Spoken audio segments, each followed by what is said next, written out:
This was an IBB who said it was against the law to do anything, say anything that would truncate the transition to civil rule. And this is a man now telling you openly that the only coup that was motivated by national interest is Major Kaduna Nzeogwu coup.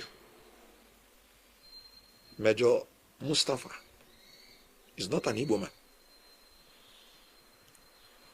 There was one governor, Madaki. He was a governor. During military regime, as a matter of fact, during Babangida's regime, he came out openly and declared that the only coup in Nigeria that was conducted that had national interest was Major Nzeogwu's coup. Babangida told him to withdraw his statement at the risk of losing his commission, at the risk of losing being a governor. He said he stands by it. The reason Babangida was telling him to withdraw it is that Babangida himself came through coup. So if this officer is saying that the only one that had national interest, that means he's invariably referring that even his own had no national interest. Do you know what?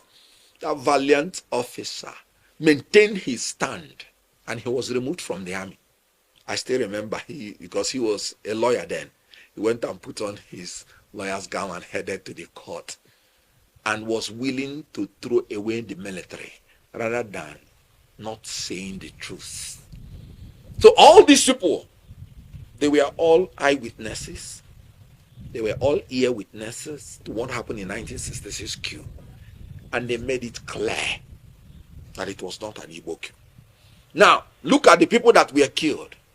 It was very, as Babangida described it, it was heinous. And that's why I don't like military incursion. Because of the possibility of shedding blood, including collateral damage. It was wrong. It was condemnable that these politicians, especially the ones that did not resist arrest, were killed. No, it was wrong.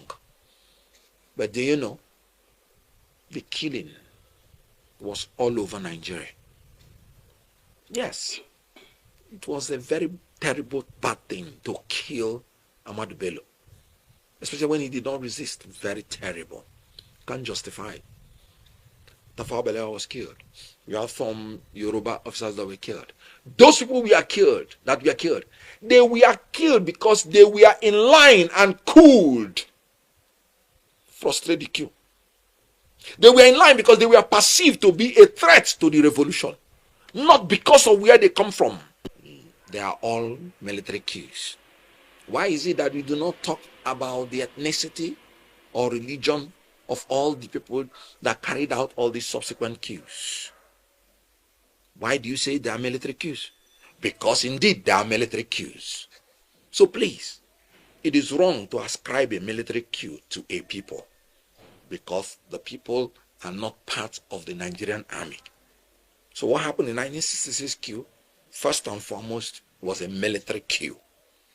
Let's go into the nitty-gritty of the coup. What was the reason for the coup? The coup plotters adduced that it was to target the political class that has become corrupt and receives 10% from any contracts they issue out. 2, the intractable violence that followed the 1964-1965 election that was done in the Western region. You know, there was an acrimonious relationship between Akintola and Awolowo. And there was an allegation that the government, central government under Tafawa Balewa, rigged election in favor of Akintola, and it led to great violence in this Western region that became intractable. And then that was one of the reasons that the coup plotters struck. What was the aim of the coup? The aim of the coup was to bring Awolowo to become president. Don't take my words for it. Take the words of the Owa of Idoani. Major General Olufemi Olutayo retired. He was a major in 1964 when he met Major Kaduna Nzeogwu in India. This was his words. He said he asked Nzeogwu, who do you want to pick to lead the nation if you succeed in the coup? He said they want to pick a man who was more knowledgeable than they were, who had what it took to make Nigeria great. And that man was Awolowo. It is not surprising, because by independence, Major Kaduna Nzeogwu was from Western region. That was where he was from. And by 1966, he was from Midwestern region. And everybody know that it is in the Eastern region that you have predominant Igbos. So Major Kaduna Nzeogwu was born in Kaduna, raised in Kaduna, and IBB said he was more Hausa than any other tribe. I give you an example. In Britain, there was a man whose name was Nigerian. He went into the street in a terrorist attack and used knife and hacked a law officer down. And Britain wanted initially to say, no, he's a Nigerian. Nigeria says, sorry. He was born in Britain. He has never even been to Nigeria. He was groomed, raised in Britain. So whatever about terrorism that concerns this particular person, he was not a Nigerian. Yes, we accept he has Nigerian name, but he is British because he was born and raised there. Kaduna is an Hausa name. Major Kaduna Nzeogwu was born in the north, grew up in the north. Even when he was carrying out the coup, his personal physician, who was his doctor, was an Hausa man. He wouldn't trust you if you were not an Hausa man, because that is him for you. Babangida said he was as Hausa as any, spoke fluent Hausa. So by birth, a Northerner. By nurture, a Northerner.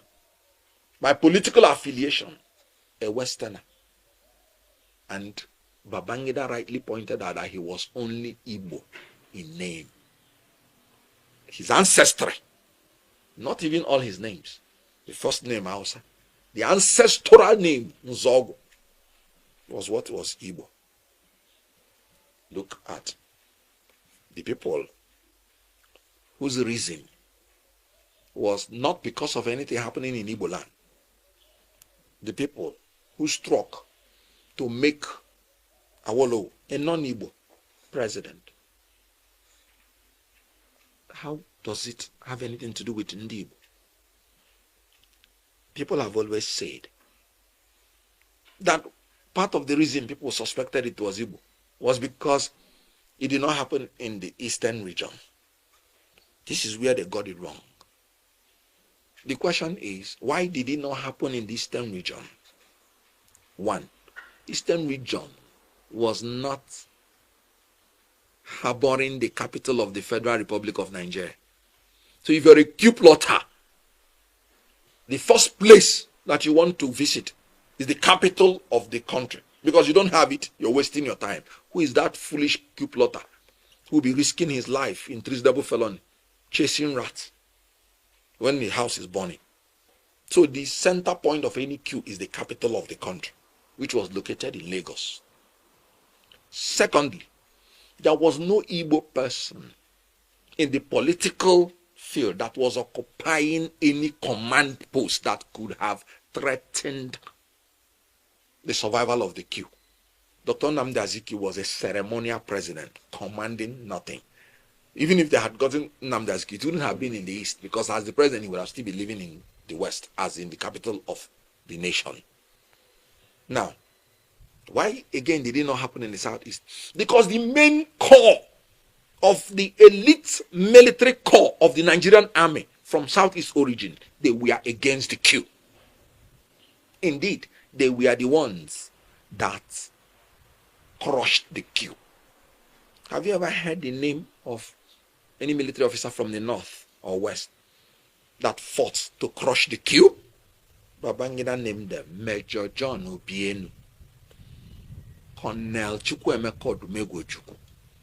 This is me now saying it, because he was commanding a brigade or a battalion or thereabout in Kano State. And then Major General, or as he then was, Brigadier General Johnson Thomas Omonakwe Aguiyi, who was the highest military officer. These people crushed and quelled the coup. The Southeastern Military Corps did not support the coup. And I give you another point to tell you that Nzeogwu himself is not even versatile with the Southeast, with the Eastern region when the war started, because he didn't know his terrain very well. Almost the same week the war started, a marksman killed him in the Biafran side because he was fighting in a terrain not known to him. Major Ifeanyi Ifajuna, Major Emmanuel Ifajuna, another member of the coup, when the war started, wanted even to overthrow Ojukwu himself.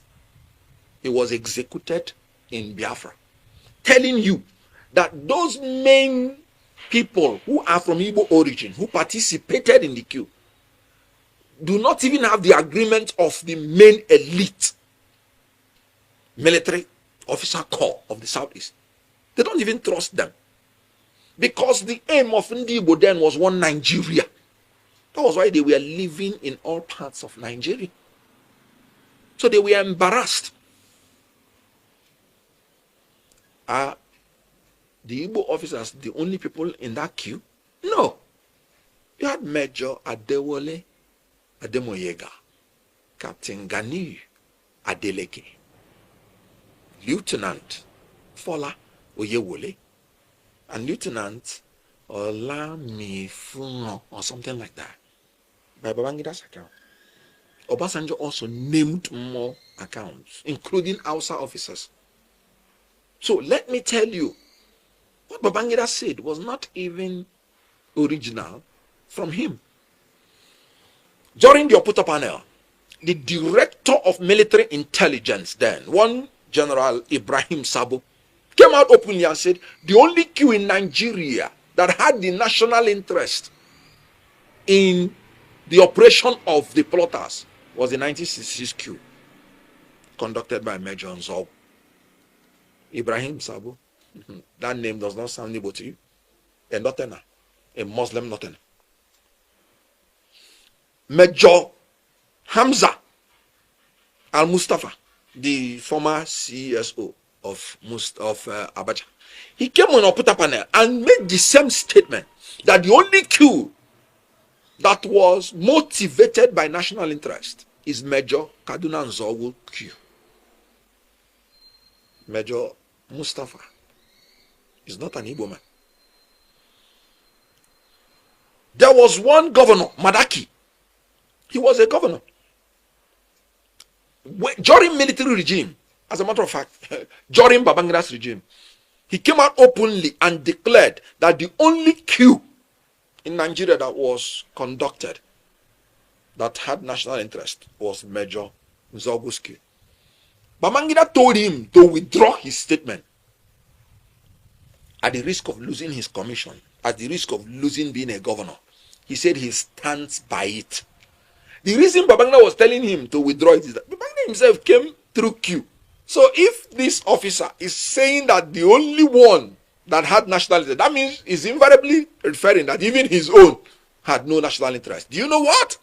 That valiant officer maintained his stand and he was removed from the army. I still remember, because he was a lawyer then, he went and put on his lawyer's gown and headed to the court and was willing to throw away the military rather than not saying the truth. So all these people, they were all eyewitnesses.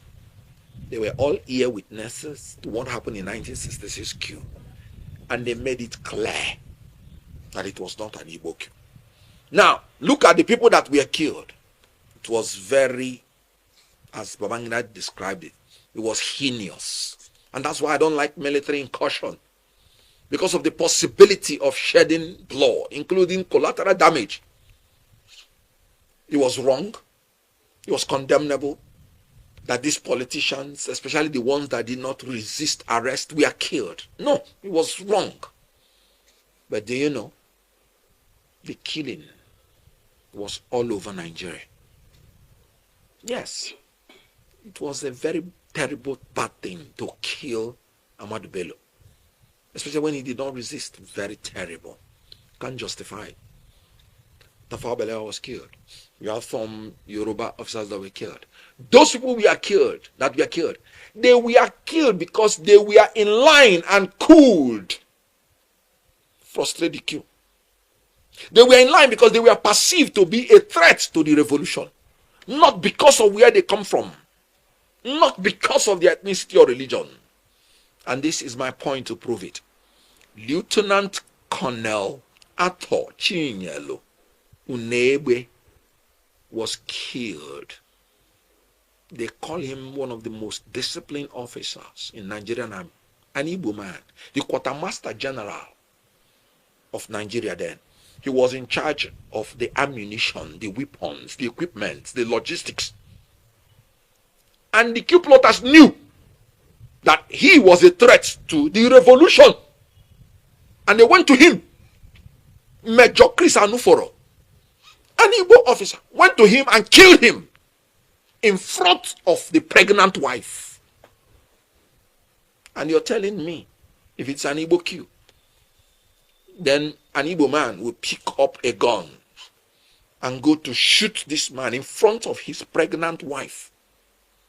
What happened to the north, happened to the west, happened to the east.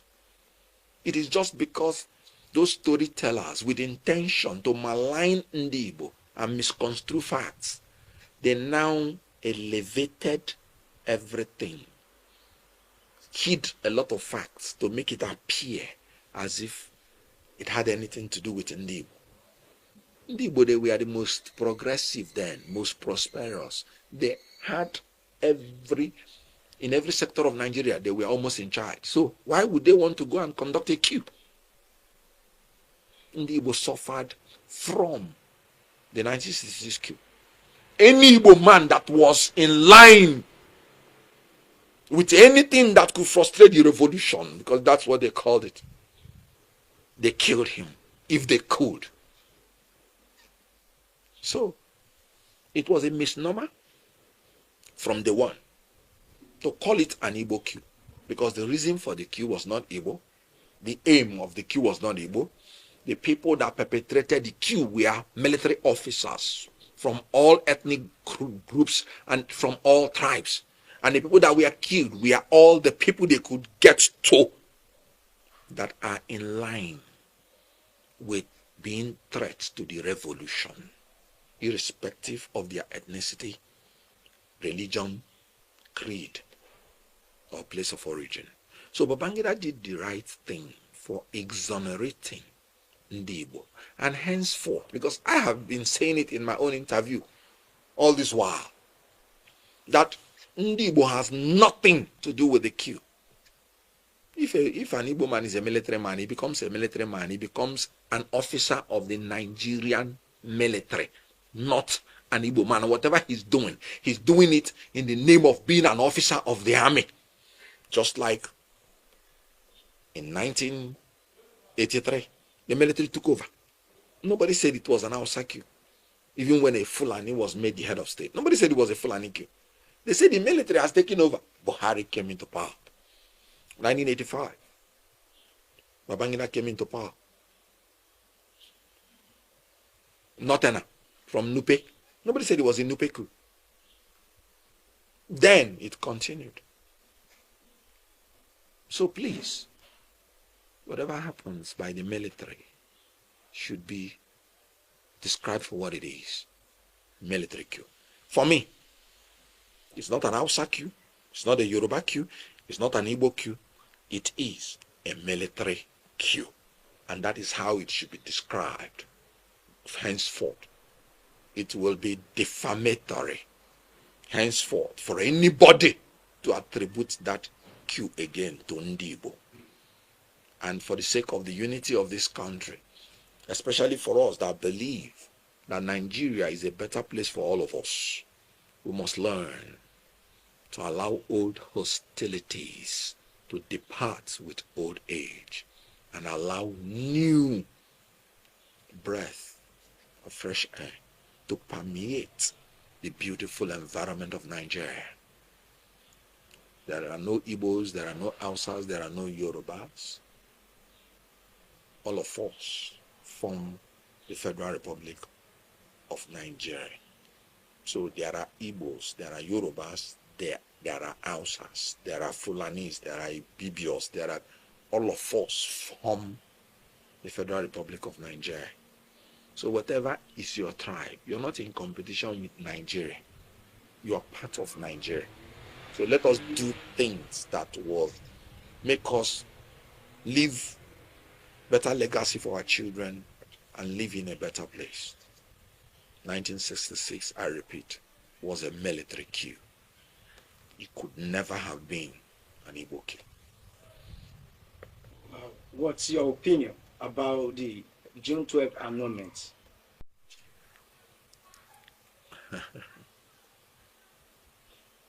Well, I was an eyewitness in June 12th. I saw it there.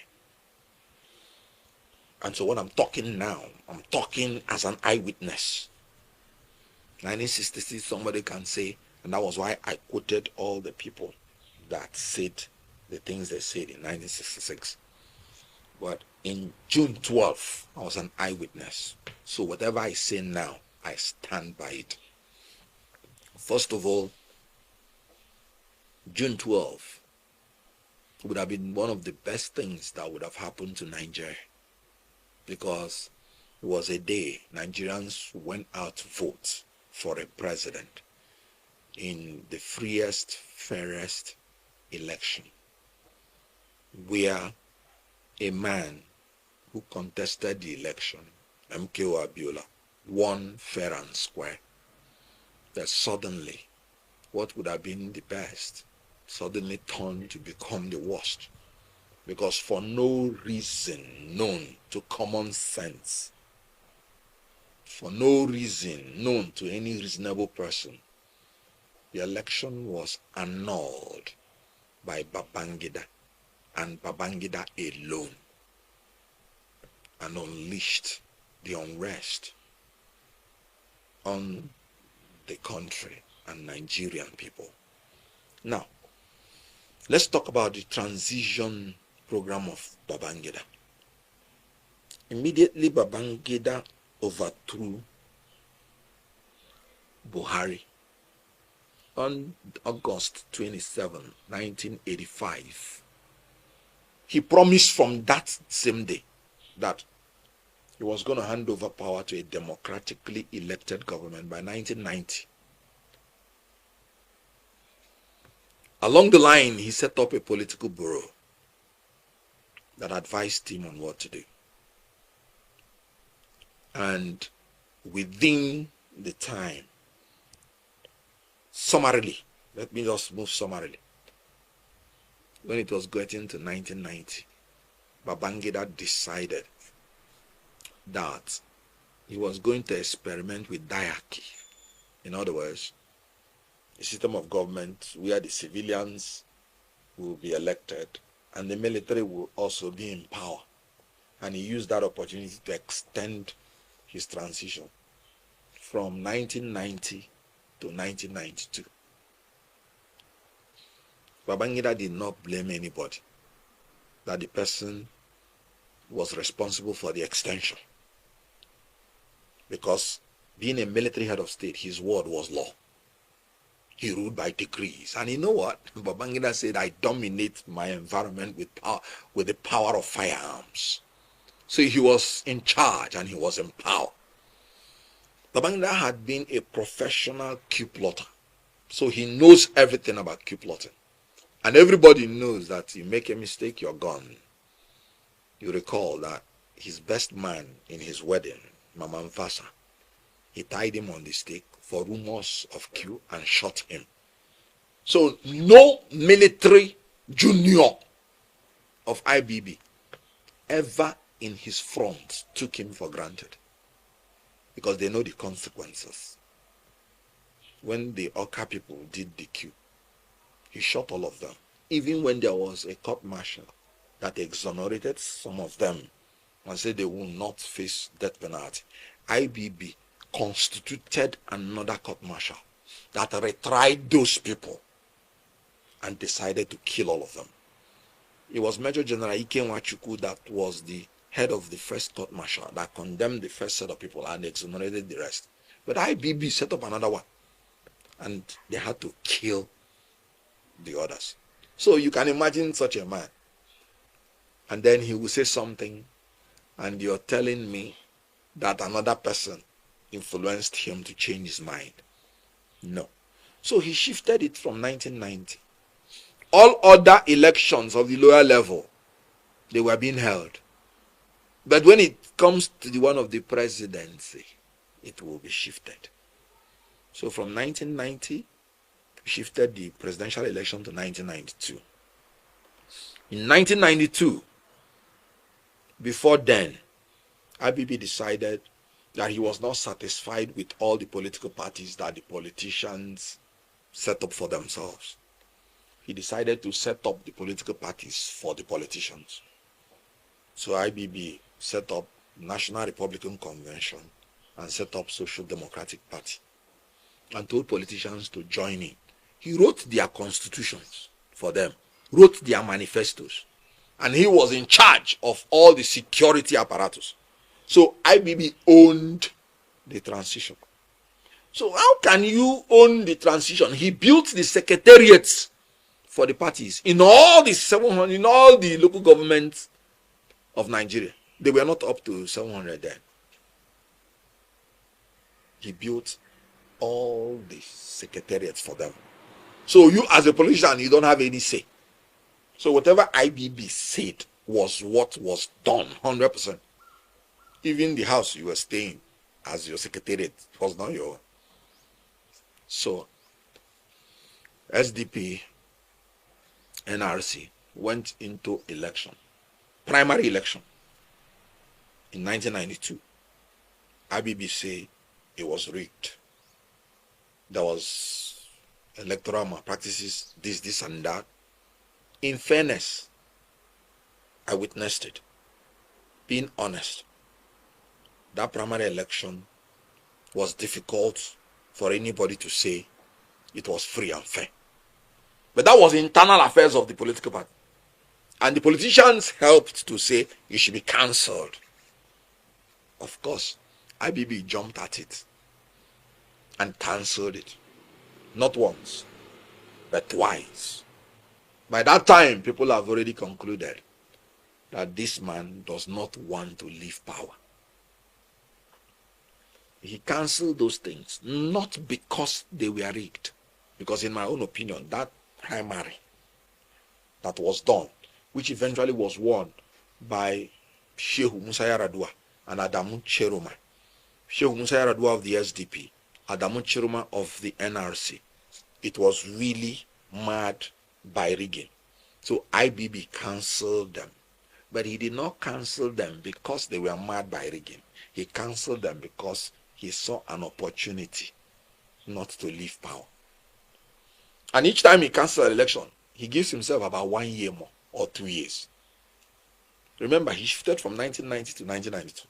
So when he canceled the election in 1992, the primary election, he now shifted the presidential election to 1993.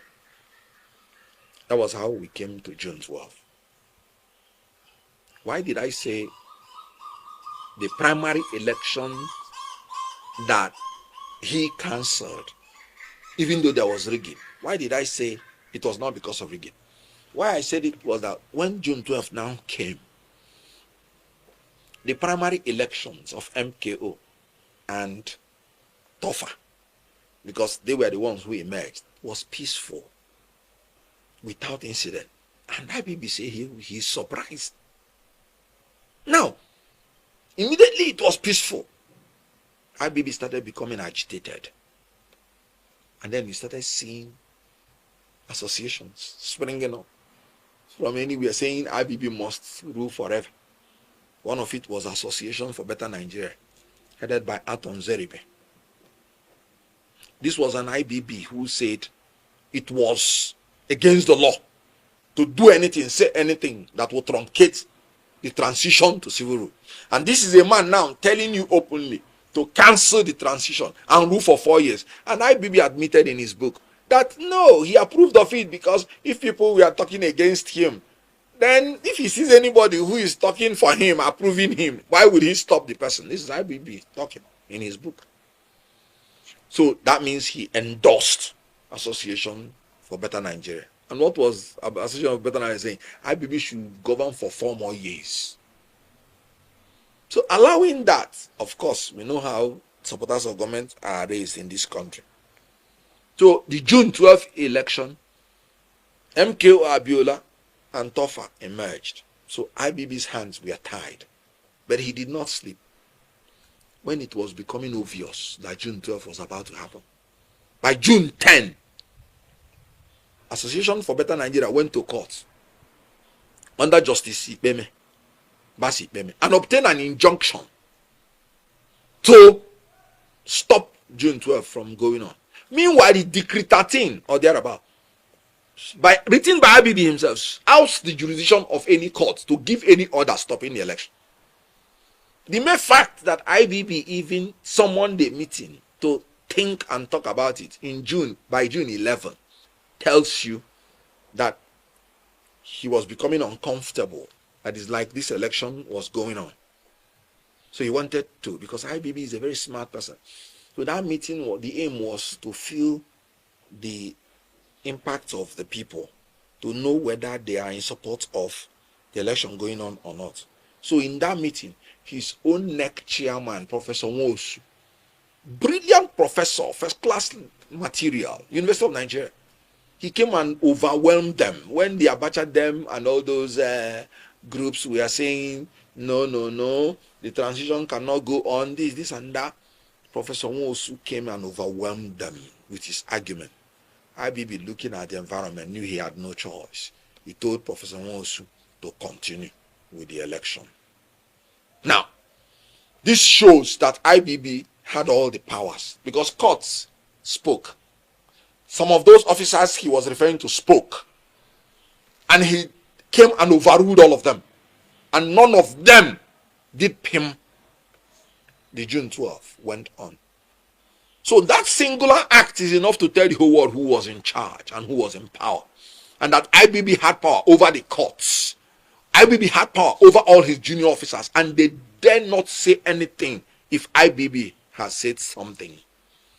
Then, after the June 12th, IBB again said in his book, I'm sure when he was making this revelation, he was not aware he's actually exposing the real thing that happened. He said, to my surprise, the election of June 12th was peaceful, and indeed very peaceful. To my surprise. Why would you be surprised that an election was peaceful if you want the election to go on? No, you should be happy. So when that election now was held, results started coming in. The person that was in charge of that election, his name was Professor Humphrey Mosu. His name was not Professor Yakubu Mahmoud. Humphrey Mosu promised that he was going to bring a signboard, a board, electronic board, where the results would be uploaded and the whole world would be seeing it. And that was what he did. June 13th, 14th, till 16th. All the results had come in. 14 results from the 14 states have been uploaded. MKO was coasting to victory. And from nowhere, Humphrey Mosu was seized by some people, forced to stop, to suspend announcing the results. At gunpoint, the same IBB that summoned the meeting and said the election will go on. In his own book, he said he retired back to Mina. So IBB ran away, kept himself incommunicado. And IBB confessed that within that time, there were discussions, where annulment was brought up. He refused anybody seeing him. So there was a law. He said within that time, he wanted to reach an agreement with Abiola to accept an arrangement. Meaning, maybe he wanted Abiola to come and start serving under him to elongate his power. And he actually said, Abiola, of course, refused. He tried every option. When every option failed him, he now told the world that he heard about the annulment by one Ndokairabo, a press secretary of Admiral Ikomu, that he went to Katsina, that he was surprised. If you were surprised, what do you do? Because that's treason. That's a coup. IBB himself acknowledged that that was aborting the sovereign will of the people. Now you said you heard it on the 23rd of June, and you're surprised. And then on the June 26th, you, IBB, now came out in a public broadcast and said you are annulling the election, and now gave an excuse that the election was rigged, mad with electoral practice. That's why I said that even the first one that was mad with rigging, that he annulled, he did not annul it because it was mad by rigging. He annulled it because he didn't want to go. Because this other one now that was peaceful, he still annulled it and gave the excuse again that it was mad by rigging. But in his book, he said on sober reflection, no, it was not on sober reflection, because he noted that in his book that after the election, to his own surprise, every security report showed that the election was peaceful. And indeed, very peaceful. So he knew from the one, not by sober reflection, by the confession in his book. So he annulled the second election because he didn't want to leave power. Not because anybody intimidated him or forced him or coerced him or induced him. No. When he annulled that second election, June 12th, the first thing he did was to give another extension for people to come again and start contesting. He extended it again. And Nigerians said no. Politicians said no. That was when he knew that the time was up. So IBB annulled June 12th for only one reason. He didn't want to leave power. He wanted to continue with power. Now, IBB said it was the forces led by Abacha that annulled June 12th. But he's taking responsibility. That's not true. Sorry. That was false. Now, let me tell you about the Abacha angle. Abacha was regarded as a taciturn general. He doesn't talk. Abacha was a professional coup plotter like IBB. So they know themselves, they know each other. He has been in the center of coup making. Let me say it clearly that Abacha wanted to be head of state. That is clear. And he was biding his time.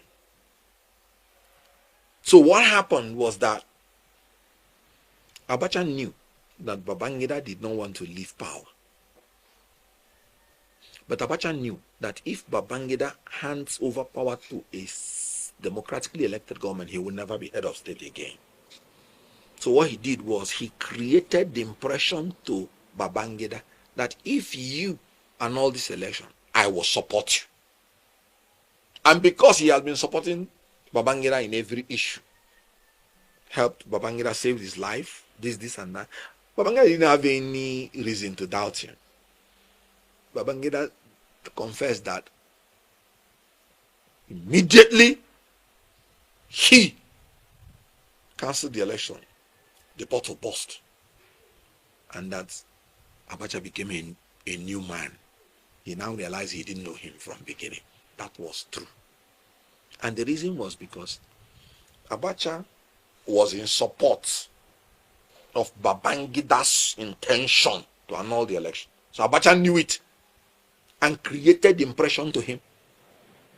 Because it will be in Abacha's interest if that civilian rule is annulled. It will help him to become the head of state. So that Abacha started recruiting some of those progressive military men like Dangiwa Abacha knew that Dangiwa was very honest. Dangiwa was in charge of the group who wanted the revalidation of June 12th. They were ashamed that the army made a promise to the people and they are reneging from the promise, and that the uniform they are wearing should be a uniform of honor, that when they pass through the street of Nigeria, Nigeria should respect them. And Babangida, having reneged on his promise, should go. Abacha knew this thing. So Abacha now created the impression to the Dangiwa group that he wants to help revalidate the June 12th, and that Babangida did not want to leave power. That if Babangida doesn't go, they will throw him out forcefully. And the Dangiwa group, being sincere, liked it, because they thought they were dealing with a general who wants to revalidate June 12th. So Abacha, immediately Babangida annulled the election, Abacha withdrew his support from Babangida. And Babangida knew who Abacha was. So Babangida knew he was in problem. And Abacha now had secured the support of all those progressive professional coup plotters who genuinely want to revalidate June 12th. So when Babangida saw it, that was when Babangida now knew. And when he extended the transition, Nigerians were no longer interested. Nigerians moved against him. So he decided to step aside on the 27th of August. That was a major victory for Abacha. Now, when Babangida has decided to step aside, Abacha now does no longer need the Dangiwa people who wants to revalidate the June 12th. Abacha created impression to MKO that MKO should just be patient. He can go outside the country and relax, so that when they finish stabilizing the country, because Babangida instituted an interim government when he's going on August 27th. If Babangida wanted MKO, he would have simply revalidated the June 12th and said MKO should be sworn in on August 27th, and that would have just been the end of it. But Abacha group did not want it, because Abacha wanted to be head of state. So Abacha preferred the interim government as a compromise. Immediately now, then MKO trusted Abacha, because Abacha doesn't talk much. Abacha started giving, when he goes to deliver, message, because he doesn't grant interviews, but, like an address as the Joint Chief of Staff, he will talk democracy, how he loves democracy, and MKO was praising him. So when the Dangiwa group,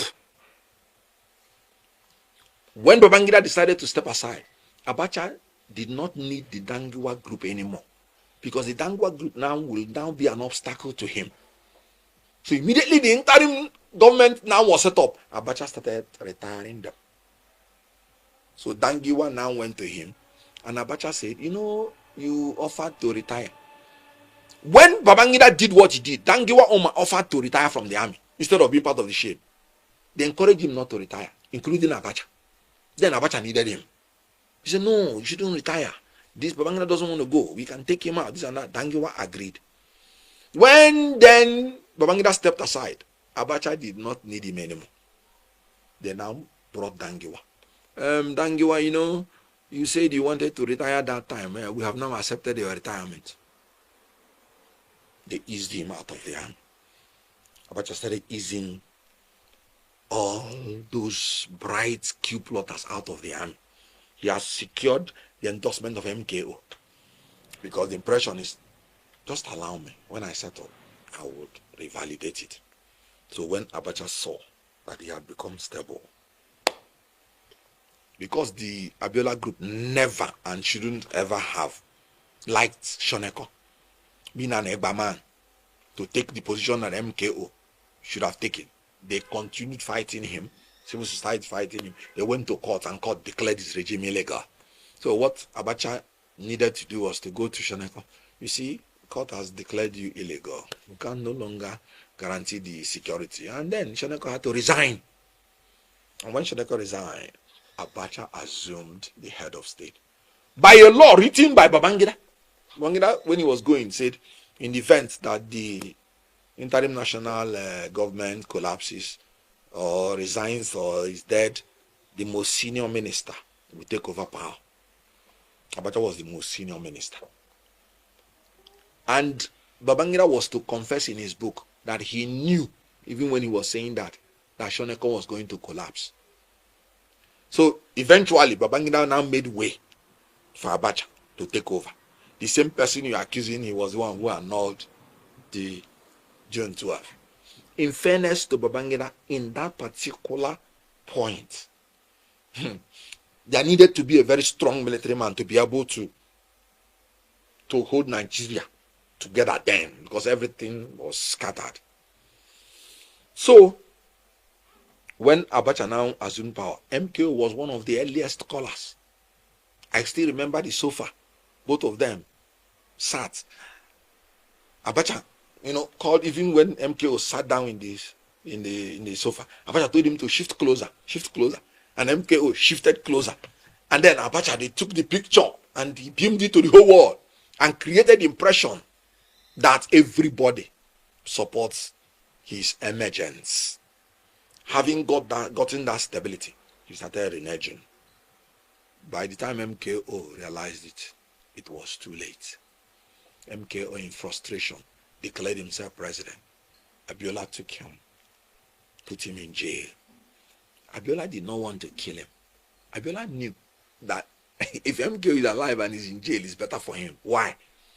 No other politician would want to be president, because the sword of June 12 was hanging on everybody's head. So you can only rule by force. You can only rule by decree. So he kept him, was feeding him in jail, and was enjoying the palace.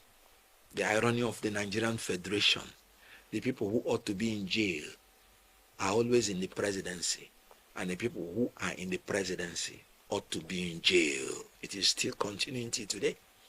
Abiola, that won an election free and fair, was kept in jail, and the people who truncated his mandate, truncated the sovereign will of the people, who conducted a coup against the Third Republic, they were in the presidency. Abacha remained there, kept Abiola in jail. And when Abacha wanted to conduct his own transition to civil rule, you know what happened? All the parties came together to unanimously adopt Abacha as the presidential candidate. That was why Bola Ige said, this is 5 fingers of a leprous hand and destroyed the integrity of the transition. The politicians were not doing it because of psychophancy. They were doing it because there was no vacancy. Even if you are elected as president, as a politician, how do you solve the June 12 issue? So, suddenly from nowhere, Abacha died. And then, about 1 month after, from nowhere, Abiola died. I've always said that the same thing that killed Abacha killed Abiola. I don't know. If you say it's of natural consequence, 2 of them died of natural consequence. If you say there was a hand of Esau, the same hand of Esau that killed one, killed the other one, I don't know. But I know that both of them suddenly, in the same circumstance, Abacha attended a state function a day before, and the next day we heard he died. Fell down, swooned on the mouth, foam coming out, and died. Abiola was being negotiated with, foreign and domestic, and suddenly he died after drinking one tea. That tea, I don't know where it was made from. So that was how both of them died. That was how Abdul Salam came in, and we entered the Fourth Republic. That's the Fourth Republic we are in now. It was an unfortunate incident. Babangida should have solved this problem in his book by making one statement. I was the head of state and commander-in-chief of the armed forces during June 12. The annulment of June 12 was under my watch. it was an unfortunate thing I did, which I know from the benefit of hindsight I shouldn't have done. I regret that action. I am sorry about that action. I seek for your forgiveness. Forgive me. It is one thing that I did, which I know I shouldn't have done. Let this be the atonement for the June 12. That's all. Why would you shift blame to your junior officers? It's an insult to yourself. You disrespected your rank. You portrayed yourself as a coward. People who are donned military uniform are people who have signed to die, fighting for just cause, fighting for their country, fighting for their flag. You, Babangida, coming out to say that your junior officers overruled you and that they were the ones who annulled the election. What legacy have you created for yourselves? Because forever you have created the impression that you're a coward who